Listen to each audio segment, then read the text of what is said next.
అందరికి నమస్కారము. Hello, how are you? Hello అందరికీ. ఇవాళ అయితే ఒక మ్యారేజ్కి వెళ్తున్నాము.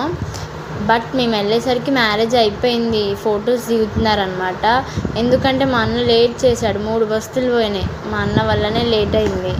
ఇక సరేలే ఇక అనేసి వెళ్తున్నాం. అలా వెళ్తుంటే పల్లెటూర్లలో కూడా ఇంత అందంగా కట్టుకుంటారా ఇల్లు అనిపించింది. చూడండి, అక్కడి నుంచి ఈ కార్నర్ వరకు మొత్తం మన పొలాలే అనమాట. మొత్తం 45 ఎకర్స్ ఉంటుంది అనమాట. మ్యాక్సిమం 1 ఎకర్ 1 CRకి నడుస్తుంది. ఇక అలా అయితే ఇక పెళ్ళికైతే వచ్చేసాము. పెళ్ళి అయిపోయింది కదా అనేసి రెడీ అవ్వకుండా అయితే ఉండం కదా. అలా అయితే రెడీ అయిపోయి నెమ్మదిగా స్టేజ్ దగ్గరికి వెళ్ళి ఫోటో అయితే దిగేసాం. చూడండి, అక్కడ పెళ్ళి కొడుకు పెళ్ళి కూతురు ఉన్నారు.